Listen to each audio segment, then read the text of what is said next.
Hello and welcome to Fridays Are Awesome. Not really the name of our show, but who's gonna argue? I'm Carl Azus for CNN10. Tensions over trade are heating up between the United States and China. At midnight Thursday, $16 billion worth of Chinese products, including motorcycles, plastics, and refrigerators, became subject to a 25% tariff or tax when they're imported to the U.S. China responded with 25% tariffs of its own on American products, like buses and diesel fuel, when they're imported to China.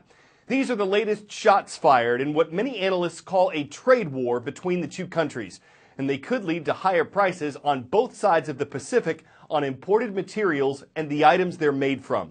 So why is this happening? The Trump administration has blamed China for unfair trade practices. President Donald Trump says they've helped China benefit, quote, too well for too long, and they've become spoiled. The tariffs are meant to help American manufacturers by making Chinese products more expensive to buy in the U.S. And while some American companies have benefited, others have seen their costs go up. Chinese President Xi Jinping says China will defend its own interests and free trade in general, and that he thinks the tariffs are not only about trade, but also about trying to limit the rise of China. Officials from both sides are meeting in Washington, D.C. to work out their differences, but analysts say they don't think much will come from the talks. And at this point, neither country is backing down on the tariffs.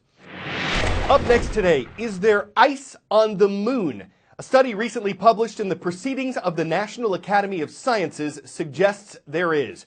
The study was new, but the data wasn't. It came from an Indian mission that was carried out in 2008 and 2009. It involved an instrument designed to detect the reflective properties of ice, and also try to distinguish between whether it was looking at water or ice. Previous studies have suggested that ice could be present on the moon, but they might have just detected unusually reflective soil there, according to NASA.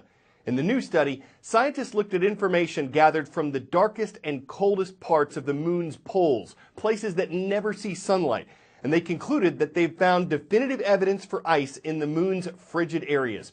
Why might that matter? Well, if there's enough of it, and no one knows how much there is, researchers believe it could be a water source for a future moon mission. Scientists involved in the study are hoping another mission will be carried out to examine the remote parts of the moon and better map it out. 10-second trivia.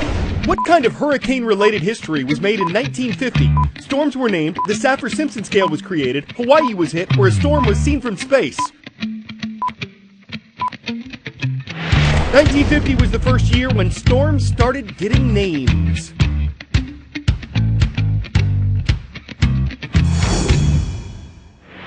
People in the U.S. state of Hawaii are hunkered down as the rain, wind, and waves from Hurricane Lane lash the islands.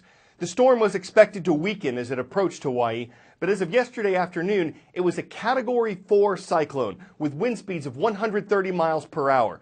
Its center was still about 200 miles away from Hawaii, but potentially damaging winds extended 140 miles from the middle of the storm, and it was getting closer. Landslides and flooding have already set in on the Big Island. The Central Pacific doesn't see a lot of hurricanes in contrast to the Atlantic and Eastern Pacific Oceans, and Hawaii takes up a relatively small part of the sea. That's why only 2 hurricanes have actually made landfall there since the 1950s. Whether Hurricane Lane would actually do that wasn't known. Hurricanes are hard to track, and there are even different ways of modeling them. Well, you hear us talk a lot about the models, the European versus the American, and how are they different? We're trying to model an atmosphere that has an infinite number of layers. From where we live to the top of the atmosphere, it's not 9, 12, 13 different layers. It's an infinite number, but you can't put infinity into a computer and expect an answer because it will just hang up and keep running. The difference between the two models is trying to get a model run that's accurate and timely. Timely meaning we can't have a perfect forecast for a 2-day snowstorm, but it might take 24 hours worth of running the computer to get there. So as a 2-day forecast that's only good for 1 day, is that worth it? No. We try to get it to run in 4 hours or less. Now the European model does take longer to run. There's more data in the European model, and so therefore it can be slightly more accurate, but the American model is pretty close. From Finding Nemo to Missing Nemo to Saving Nemo, that's going to take some explanation. Clownfish, the real-life animal that Nemo was based on, are missing from many of their natural habitats. Part of the reason may have to do with coral bleaching. Clownfish make their homes in coral, and bleaching occurs when low tides, pollution, invasive species, or changes in water temperature cause coral to get sick and lose its vibrant color. That's bad for clownfish. This has struck several places worldwide in recent years, though some of the bleached coral areas show signs of recovering. But there's another threat that Nemo is facing, and it's because the fish is so popular. Meet the humble clownfish.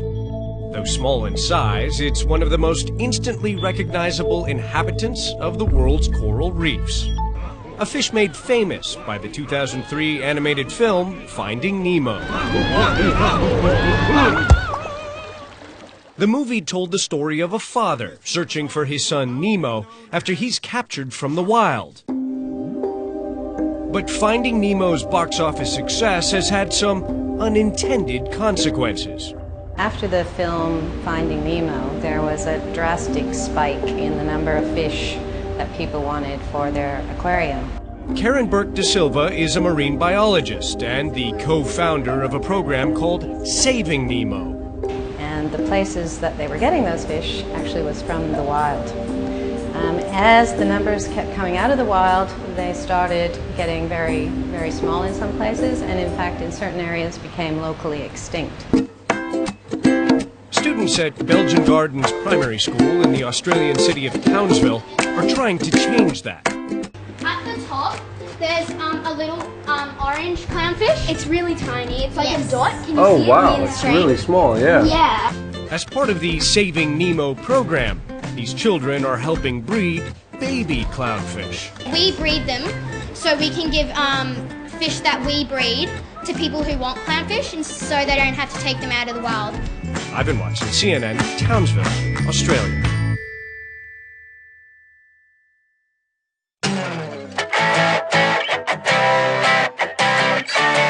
For 10 out of 10 today, robot dog for hire. It's not exactly cute, warm, and cuddly like a real dog, but the makers of Spot Mini, the robot dog, think it can work in construction, delivery, security, and even home care. Look, it can get up if it falls down, and it even uses care when putting away the dishes. One expert says a problem may be pricing. This could cost as much as a car, and it's not clear exactly what else this could help people do. Personally, I think they should just teach it to walk the actual dog, because irony. You're going to need to take out a leash to buy it. It'd probably fetch a few bucks at auction, and with that yellow color, it's already like a golden retriever. Why not let the dog walking just go to the dogs? Something to train your mind on as we scoot on into the weekend. I'm Carl Azus for CNN10.